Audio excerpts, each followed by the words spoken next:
Hello, Mr. President, board members. I'm speaking on behalf of all those who have been affected by Trimet'S management, whether operating their systems or riding their buses.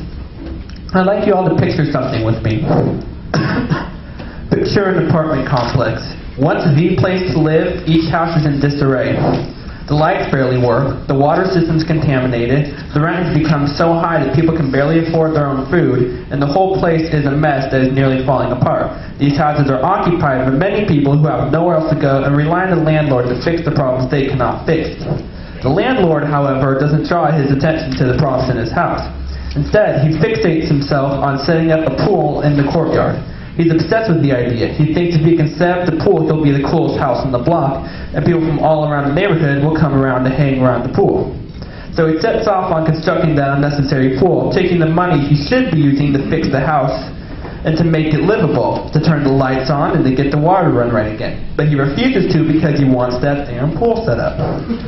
When those who live in the complex protest his decision, the landlord actually tries to turn them against each other, giving them no straight answers, telling each apartment it's the other's fault that the complex isn't fixed properly. What would you think of this landlord? You'd think he's a slumlord that's abusing his power and ignoring the needs of his tenants. If you've been paying attention to my analogy, however, you may have gathered that by now Trimet is that old house, one that used to be so beautiful, but it now is nearly destroyed by lack of attention. The occupants are the riders and the operators, those who, in their own way, rely on Trimet to live. The Trimet management, I can safely and sadly say, is that landlord. You've all become so obsessed with building a nice, beautiful light rail for all the visitors of other countries to see that you've completely ignored that your bus service is in utter disarray. What if President Obama had to ride your bus system? Wouldn't that be humiliating? The fares are so high that are barely affordable, and the operators work in conditions that are frankly inhumane. And when the public and your employees confront you on what you've done and what you've ignored, you can barely give them 3 minutes in the entire month. And when you do, you tell the public that it's all the union's fault, and you use propaganda and hate speech to get us to fight with them.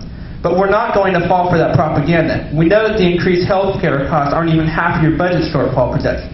60% of your $12 million projected shortfall is from decreased payroll tax revenue and federal funding, and you've refused to update that analysis from 6 months ago.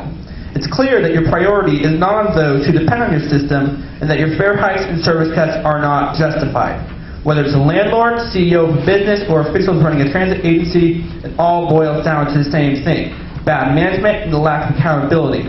We, the riders, drivers, and your loyal customers, deserve better, and we're prepared to fight for it.